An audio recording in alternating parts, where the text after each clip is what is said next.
Hi, this is Dr. Myles Munroe, and welcome to a special series on leadership development. Of course, at Bahamas Faith Ministries and Myles Munroe International, we are dedicated to building leaders and training leaders to become an agent of change. I've traveled around the world to many different countries using these principles to inspire people to become better influencers. And for you to become a leader, of course, it's very important for you to know a few basic principles. First of all, you must believe that you were born with the capacity to influence other people and the world. Secondly, you must believe that you possess the potential and the ability to influence the world with your gifts. And thirdly, you must believe that you were created by God and born in this generation because whatever you have, your generation needs. That means you are significant to the world. And today I am very honored and pleased to introduce a wonderful series of teachings that are going to be focusing on developing the leader in you and the leader in other people. I trust that you will enjoy every segment. I encourage you also to make plans to be with us on these special programs. Take notes, get your iPad or your notepad and write down the principles. And I also want to remind you that you can receive all of these different sessions in a special package on leadership development. If you're interested in actually using these for your personal training, the training of your staff, or maybe developing people under your care, then you are free to have access to this wonderful material.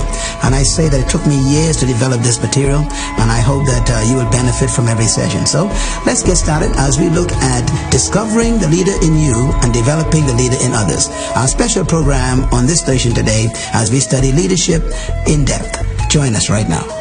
If you're going to influence society, you must be the leader in that area.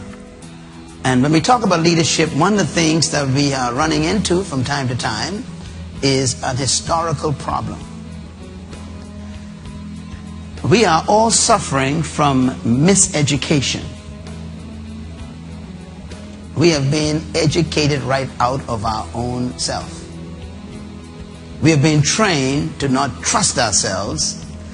We've been conditioned not to believe ourselves. And we've been specially brainwashed to never know ourselves. And this is a reality in our region. That's because our history is a history of oppression. Oppression is designed to devalue the oppressed.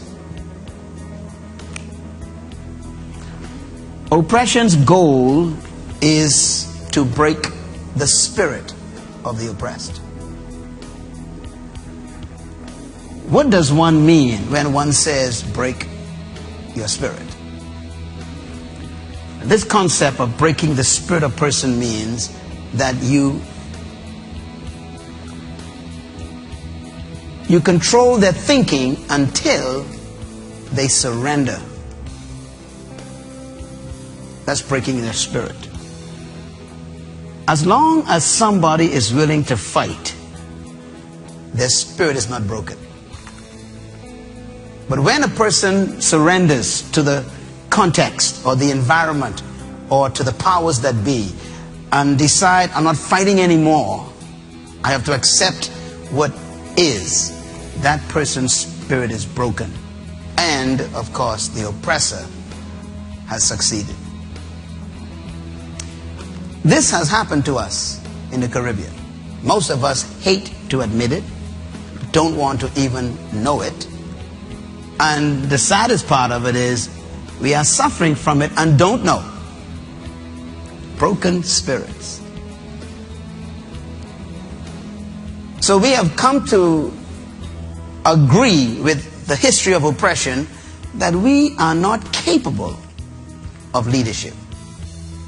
And that leadership is only reserved for an elite group of people who are definitely different from we are, and they are chosen somehow by the gods to be superior to us. And so we have surrendered to that context. And they even remind us to, read my lips, stay in your place. You know your place, they say. This concept is real. It still is real in your country right now.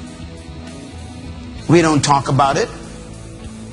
As a matter of fact, I sense it many times myself because I travel throughout this area of the world. There are people who would assume that I sit second class. Many times my wife and I would walk up to the airport, in some airports, and they call for first class, and we step up. And the person would repeat, I said first class. And the implication is you cannot be first class on an aircraft going from here to Zurich, Switzerland. That's the assumption. They look at my pigmentation and they assume. I think you misunderstood the announcement, they say. Well, that happens here in your hotels, in your banks, in your insurance companies. It's still happening, where people wonder, what are you doing here? Problem is, you and I have accepted that unconsciously. So when we talk about we having a leadership series, most of the people stay home because they are still controlled by the oppressive idea that leadership is only for an elite group of people who are specially gifted. And I, who am just a normal person, average person, that is not for me. This is a satanic concept that you're thinking. Because the entire reason why you were created is leadership. I've been trying to convince you of that for 29 years. And some of you still don't believe me. Because I myself too was trapped by the same misconception about me. I almost believed them. Until one day, I was introduced to myself.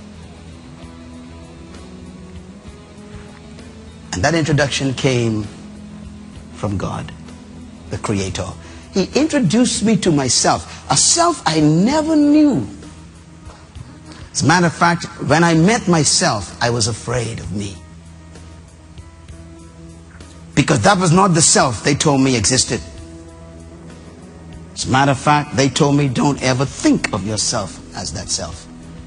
You are not that. And so I battled this demon of self-devaluation, self-humiliation, self-cancellation. What a battle you face. And this has been the plight of all third world people. Whether they are Spanish speaking, or whether they are French speaking, whether they are Portuguese speaking, whether they are Filipinos or Mexicans, whether they are from the Far East, wherever there has been a history of oppression, and which have taken the form in most countries of colonialism, this battle goes on. And our problem is we've ignored it so long, we think we are normal.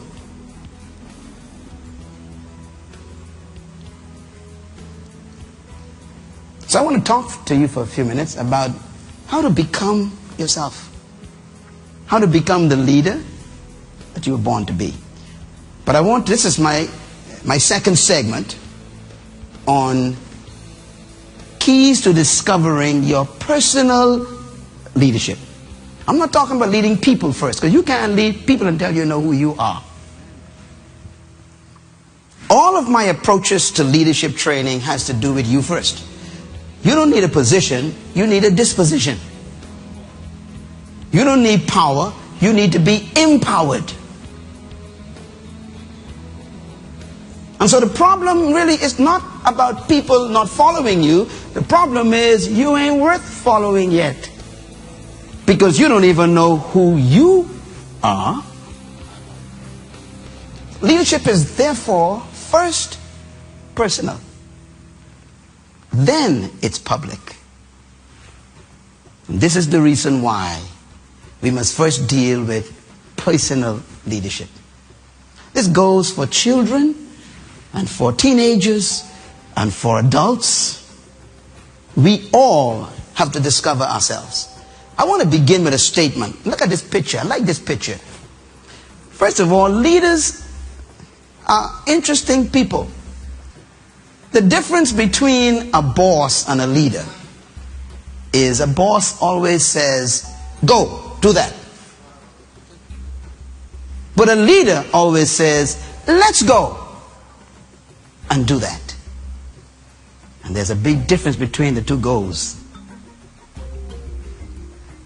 Leaders don't say go over the cliff. They say follow me, and then they jump. They lead you into the unknown because they've seen the unknown. It is called vision. So leaders are always initiators. Most of the people in the Caribbean and in Central America and South America are timid. They call us passive.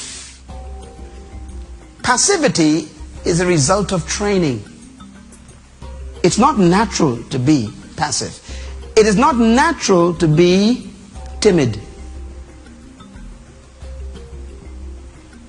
You are trained to be timid. Your culture has trained you to not express yourself, to not vent your thoughts. Matter of fact, one of the ways they taught you it is like this. You ought to be seen and not heard. Sounds familiar? That is from our history. So the slave and the maid and the servant would be in the house. You wouldn't even know they're there. You'll see them once in a while moving. They are to be seen. Our whole countries are like that now. How dare you question America, they said. You are to be seen in the Caribbean, but not heard. We don't want to hear your opinion about anything. We will tell you what you will do. That spirit has produced a people who are so passive that they never make things happen. They watch things happen. What a tragedy. That must change now. You know how old you are? If you don't change that now, your children will be victims of other people's initiatives. It's time for you to jump and tell everybody in life, I'm not waiting anymore. Write this down. Leaders don't wait. If you are a leader, you're always willing to jump first. And sometimes you're not sure what's at the bottom, you know. But your confidence in your capacity to fly or swim is bigger than your fear of what's at the bottom. Which means that your belief is in yourself, not the bottom. That's where leadership begins. Let's talk a little bit about where this leadership lies. This is from one of my books. This is from my heart. Deeply embedded in the nature of man is the spirit of rulership and leadership authority. I'm convinced of that. Deep inside every one of you, in your nature, is the spirit of leadership. I am sure of that. Now, most people will die as followers. We know that. But all of them carry with them in their human DNA the spirit of leadership. Many times it may surface at different moments. And because of your cultural training, you bury it quickly. We call it giving you peace of my mind. That's your leadership showing up. But you are trained to suppress it. You are conditioned to never resist anything. Be nice. Cooperate. Be submissive. These words, they have trained you to believe them. But inside of you, there is a natural inclination to lead. But we have been almost harnessed like a horse, where they have placed certain things in our lives that administer pain if we move it a line. They come by threat. They come by intimidation. They come by instilling fear in you if you do certain things, like losing your job if you resist something. They got these pressure points, like a horse. You control a horse by pain. When you put that stirrup in that horse's mouth, that bridle, that hurts the horse. When you pull it, it hurts the horse, so the horse turns to stop the hurt. That means you're not controlling the horse. The horse is responding to pain.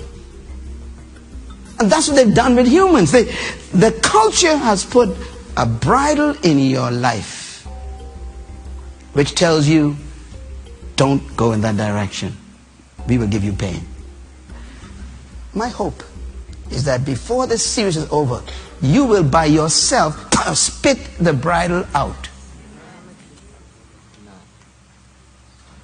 That you will regain your natural stallion spirit.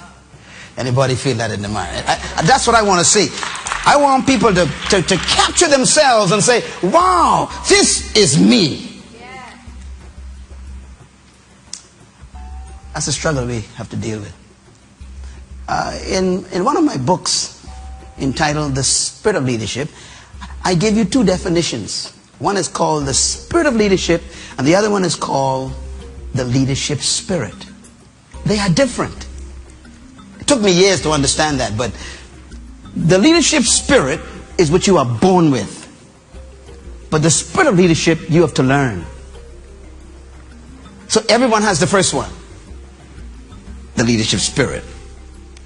But for you to become the leader that you have to also capture the spirit of leadership, which has to do with a conversion of your belief system about yourself. And that's your problem. They have told you what to believe about yourself. Whoever they are. Community, culture, educational system, parents, community leaders, politics. They have convinced you of who they want you to think you are. Because if you ever discover yourself, you become uncontrollable. And this is the challenge. The spirit of leadership means that inside of you is a follower trapped in a leader. So here's a statement I want you to write down. You were born to lead, but you must become a leader. This statement means that inside of you is a powerful person, trapped, hidden. And you have to go through a process to manifest that person. I'm not questioning whether the person exists. What I'm concerned about is, will we ever see her? Will we ever see him on the inside of you? I consider leadership, therefore, like a seed with a tree trapped inside. Every seed has a plant. Do you deny that? No, it's impossible. So when you hold a seed in your hand, you are definitely, unequivocally, completely, truthfully holding a tree. And it's absolutely true. The problem is, the seed is a tree, but it must go through a process to become what it already is.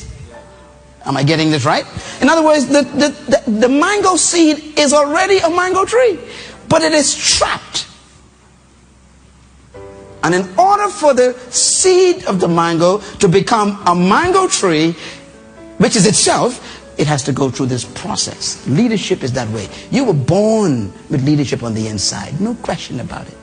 But to become that, you got to go through a process. And that's why a class like this is important.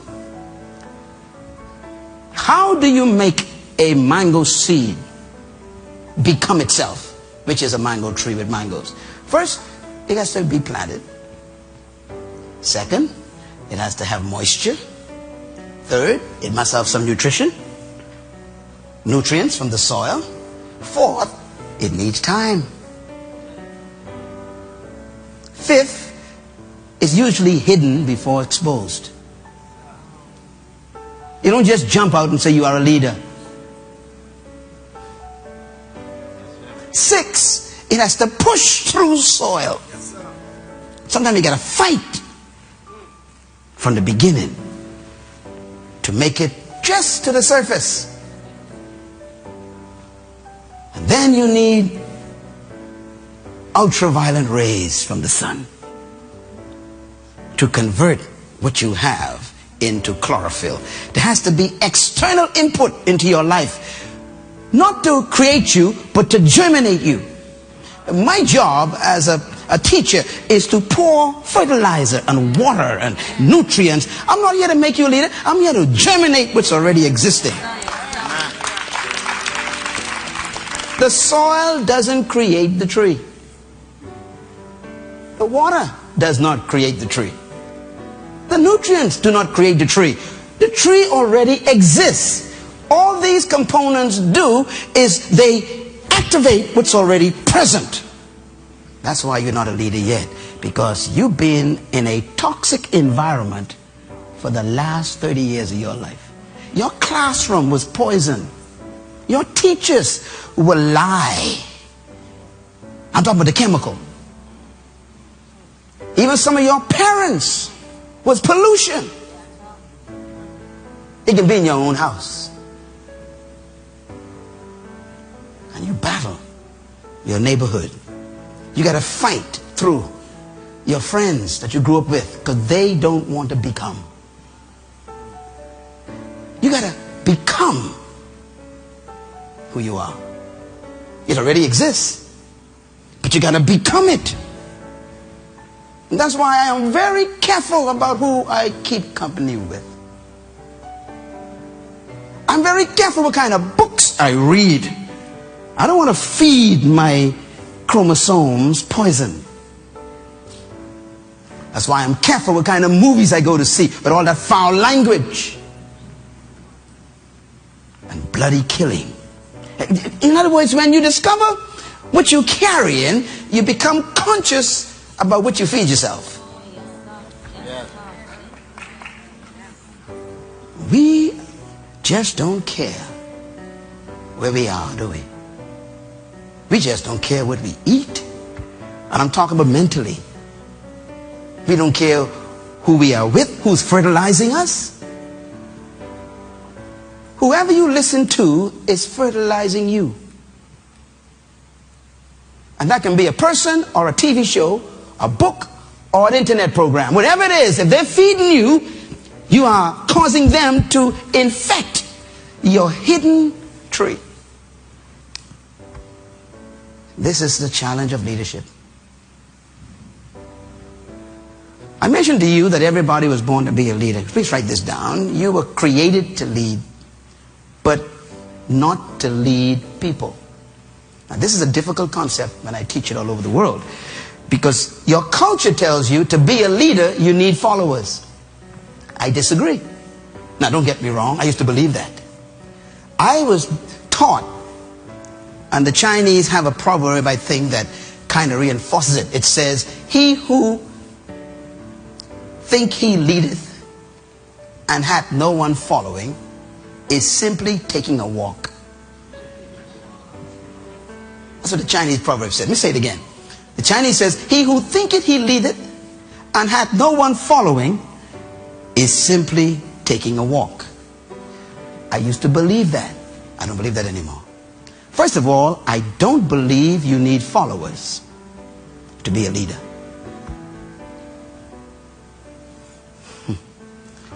all great leaders in history, I'm talking about true leaders, never sought followers. When a person seeks followers, that is proof to me that they are not leaders. They have ego problems. They have self-concept problems. They have self-esteem problems. They need other people to give them value. This is not leadership. This is a disease. It's called low self-worth.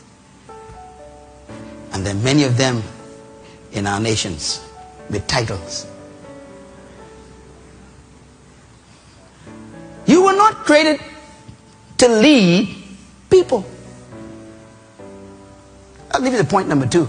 Write it down. You were created to lead in an area of gifting.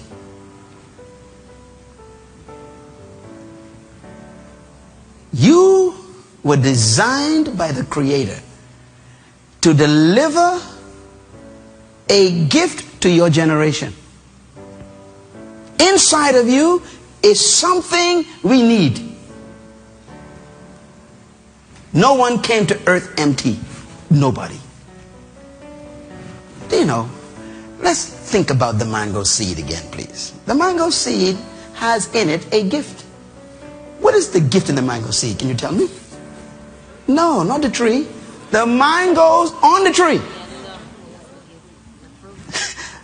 And those gifts are hidden in the mango seed. The tree only exists in the seed to deliver the fruit. I'm talking now. You are a tree. Your gift is the fruit you were born to deliver to us. Now here's what's important then. When you go to a mango tree filled with mangoes, do you go there for the tree? Isn't that amazing? All that hard work that tree did, growing all them years, pushing out its branches, pushing out the leaves, straightening those limbs, working hard. You ignore all of that. You go only for what? The gift. You see, when you bear your gift, you don't need to look for followers. They will find you. So leadership is not about trying to find people to follow you. Remember, I told you, it's not about getting people to follow you. It's about you discovering that you are a tree.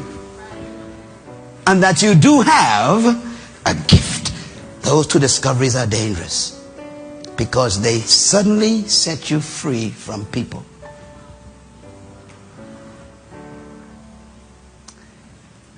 I discovered something about fruit trees, you know. They never bring their fruit to you. Write that down quick. See, when you know your gift, you don't need to promote it. It promotes itself. And they will seek you out. When I was a boy in this island growing up, there was a lady living behind our little house in the village called Bain Town. She had so many fruit trees, and we only had 2.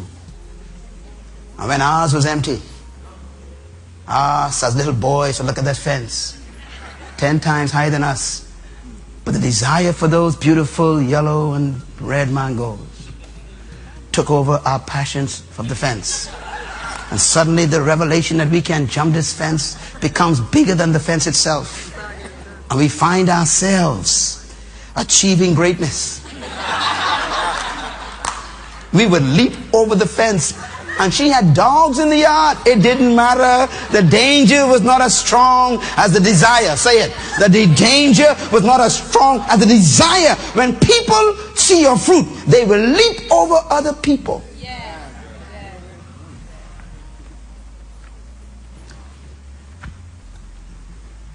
The invitations I get from around the world.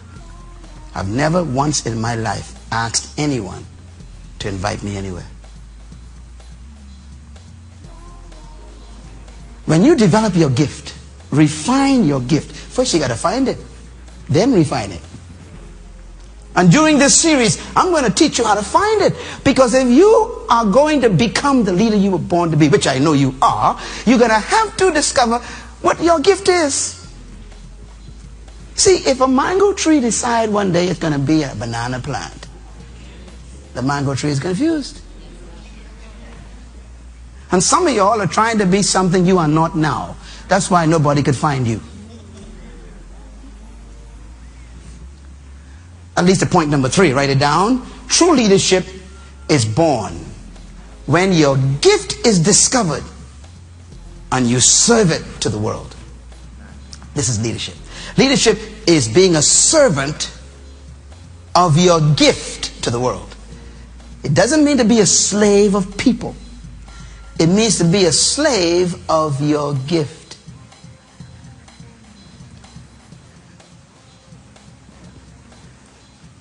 I'll just quote this now, but we'll get back to it later on in the series. In the 20th chapter of Matthew, when they were fussing over who was the leader, you remember the fight they had among the disciples, and they were saying, who's the greatest, and I'm the greatest, and I'm the greatest, and who's the greatest. And Jesus overheard them arguing about leadership. And he said,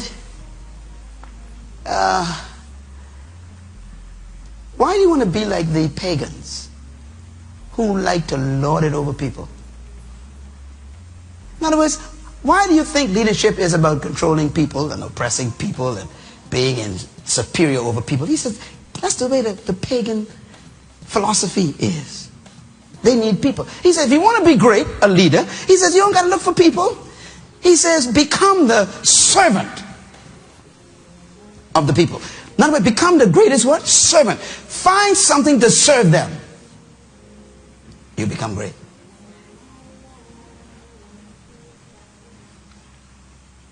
The greatest among you, the one who will be the greatest among you, is the one who is serving everybody.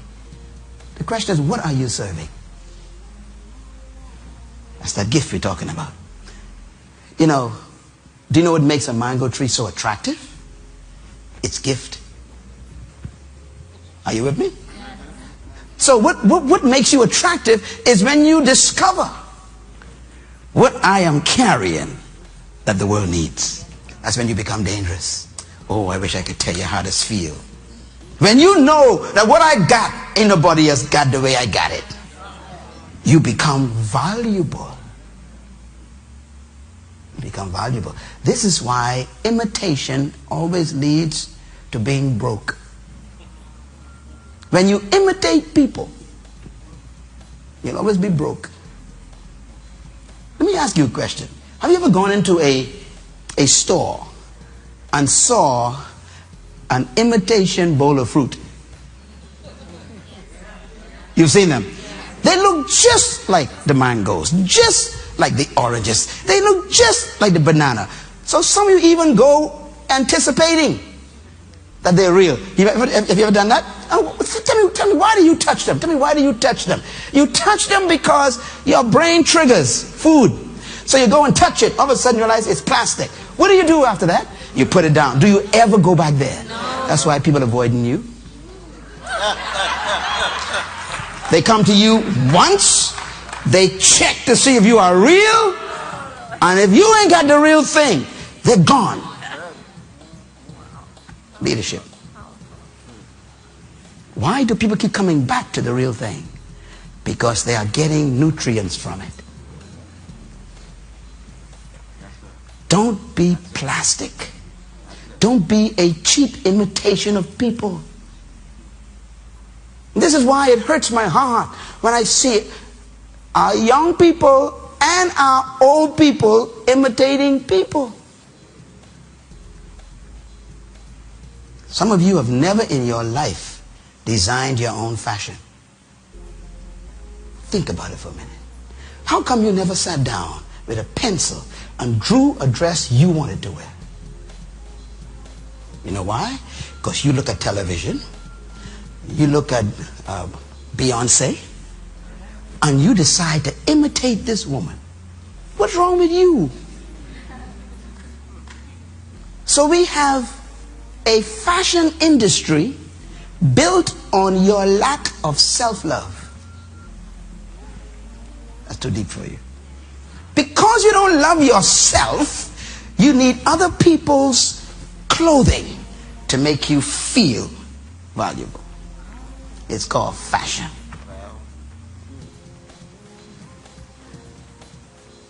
How come you are not producing fashion? How come you are not leading the way of what kind of suit women should wear?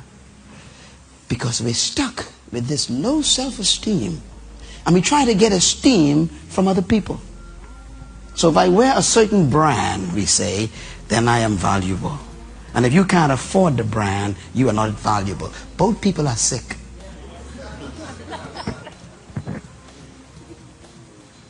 Your gift is what you serve. Lead me to number 4. The value in each human is the gift they were born to deliver to the humanity. Please write this down. The value in each human is the gift they were born to deliver to humanity. That's your value. And by the way, your value determines your wealth.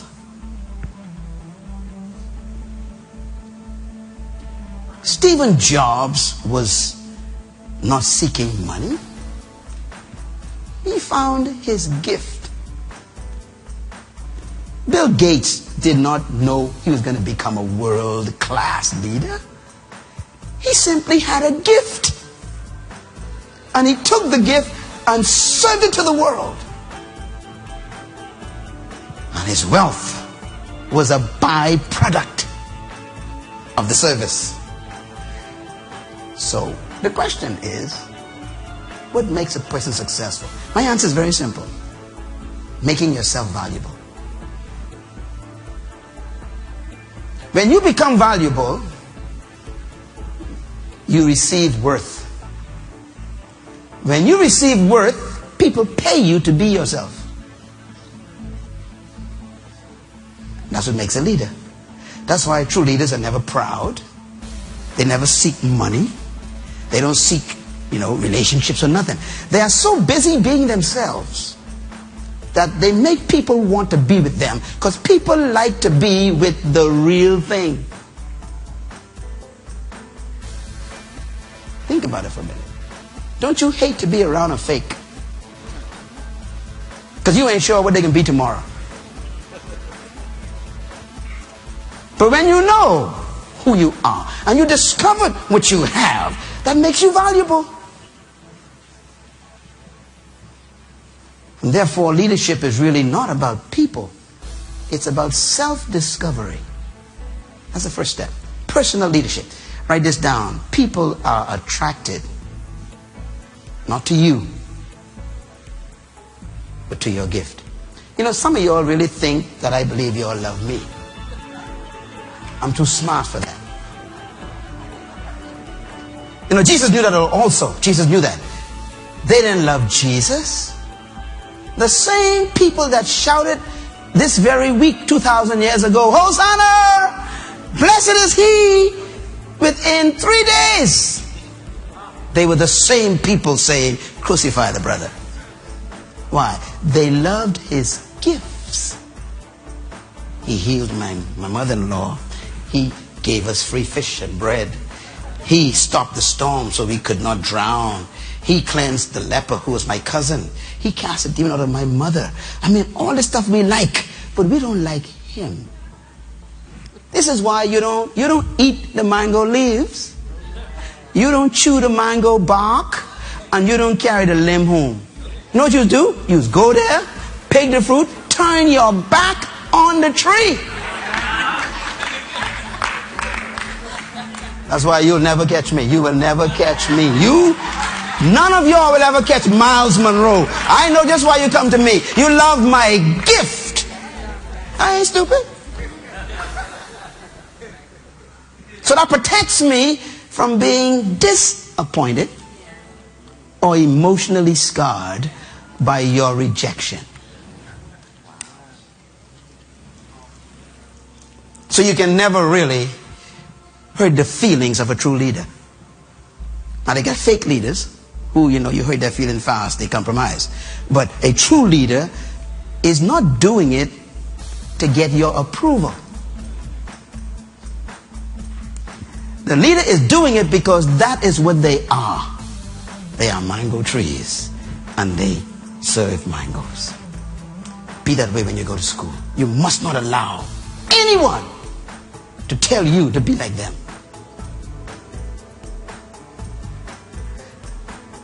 People don't come to you. They come to your gift. This is why most Hollywood stars and music legends die depressed, sick, drug addicts, poor and broke. Because they confused the fans' love for their gift with their love for them. They thought the fans loved them. And the minute they make a mistake, the fans sacrifice them. Burn them up. And they walk away saying, I thought you all loved me. And so they start taking drugs to try and ease the pain. Let me tell you something. They ain't coming to you, sister. They coming for your song. When your song finished, you better have your own hymn to hum to yourself. Do you understand? Leadership is not about trying to get people to like you. Leadership is about you committing yourself to serve the people no matter what, and to serve them with dignity and with class. It's leadership. My friends, here's a young man. His name is Tiger Woods. I love this picture. Now, let me tell you something. Tiger Woods this week just came back. You all know that, right? The guy is on top again. He's number one. Now, do you think they like Tiger? Oh, you know they didn't like Tiger. Now, you see, that's why I use him as an example. They didn't like Tiger. They liked his gift. And now he signed a contract again this week. They said to him, you'll never have another contract. But the guy decided, I may have a problem, but my gift ain't going nowhere. Come on, somebody. One thing with your gift, it never leaves you. Now you can abandon it. He decided, no, I still got this gift. And I'm going to weather the storm. I'm going to make the right decisions. I'm going to confess my mistakes and my wrong and my sin. I'm going to redeem the time. I'm going to put my energy back in this. I'm going to fight through all the criticism and all the hurt and the pain and degradation and all the stuff they say about me. I'm going to still come on that court knowing what they think, because my gift is still with me. You got one of them. You have a gift. It never leaves you. You were born with it. We may never see it, but it's still there. You can take a mango seed and put it on the tile floor in the lobby out there and leave it there for 50 years. Question, is the tree still in it? Yes. That means you can be around for 90 years and we never saw you. Because your culture and your friends and your environment is like a tiled floor. Sometimes you got to relocate yourself to find yourself.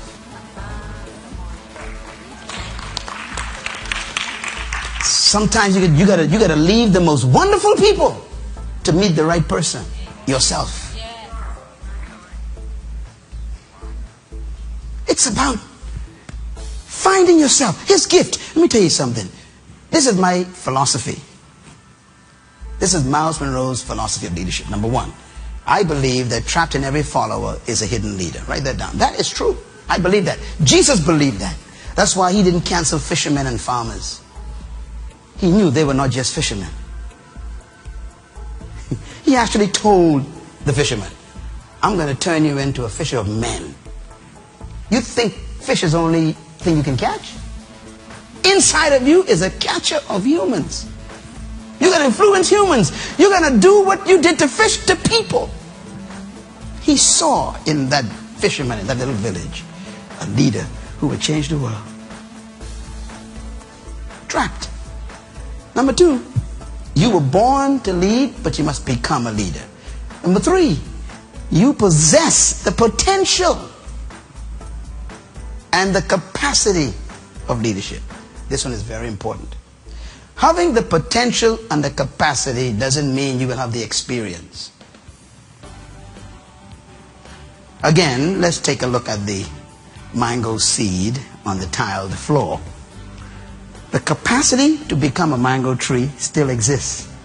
The potential to become a mango tree still exists. But it is trapped and may never come out because that seed has never been placed in the right environment. So it is with a human being. You possess the capacity to lead, but you've been convinced by your history and your culture that you ain't got the capacity to lead. You know, I consider leaders people who made a decision to reject everyone's opinion. A leader is born when you declare independence from other people's ideas about yourself. And until that happens, you're a follower. As long as you need people to like you, you can never be a leader. I am not in the business of having a love affair with people's approval. This is why most true leaders, they irritate you. The irritation comes from the fact that they wouldn't behave the way you want them to behave. That's what irritates you about them. My philosophy, number 4, is that you were created to lead in an area of gifting. That's why leadership is a personal discovery. That leads to point number 5. True leadership is simply self-discovery. I am, and I have. I am, and I have. I am a mango seed. I have mangoes. What a discovery. I am a mango tree. I have mango gifts. By the way, I wasn't born the way I am talking to you right now. I was born like anyone else in this country, in this island. I was born during the time of oppression. I had to go through a transition. I needed transformation in my own mind.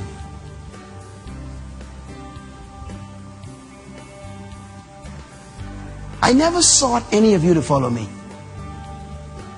No invitation. Do you know, if you know who you are and discover what you're carrying, all of a sudden people won't be your friend. Why? Because even the people don't want to be with you for nothing. Have you noticed when you get plenty of money, all of a sudden you get plenty of friends? They love you. They are coming because of what you got. The same thing is true about leadership. We make many friends because of what we carry. People are looking for your gift. Now, let me wrap this up with a couple of thoughts. Your leadership gift, this is important here. Every human came to earth with something that humanity needs. Say that with me.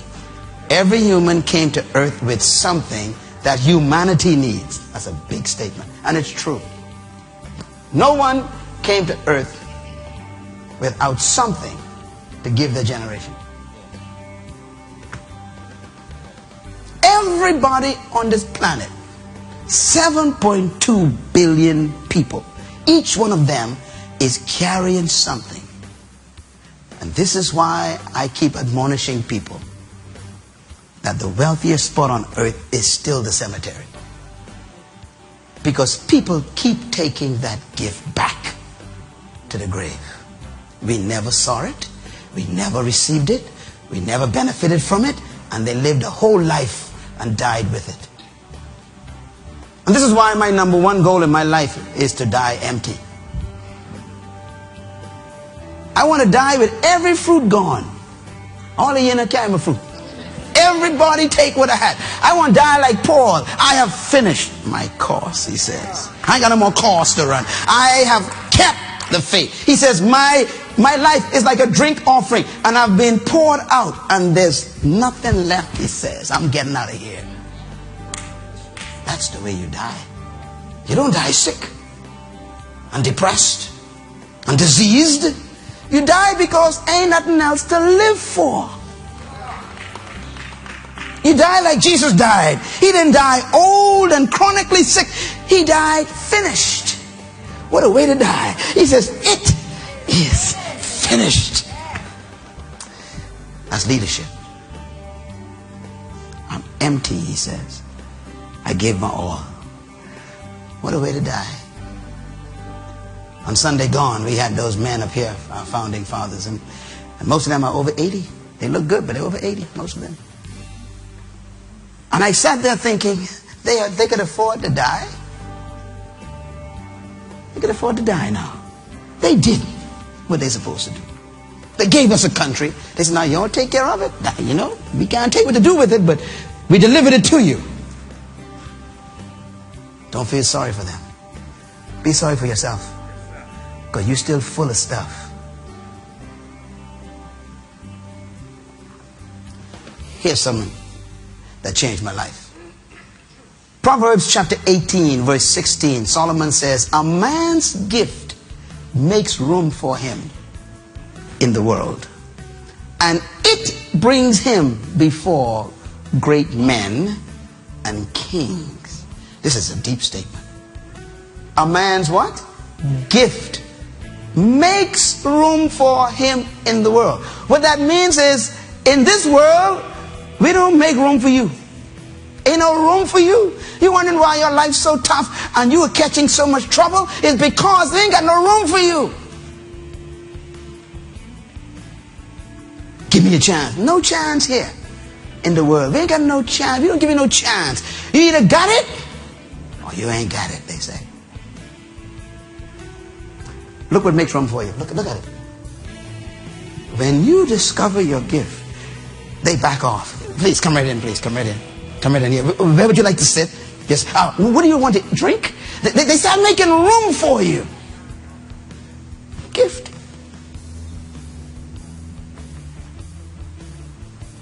You know, sometimes some of the people in this room travel with me on some trips. And sometimes they say to me, you know, Pastor Myles, I can't believe I'm here. I say, here where? I'm with the Prime Minister of this country. I say, no, just why you here? My gift brought us in this room. And you with me. You stay with the gift. It makes room for you.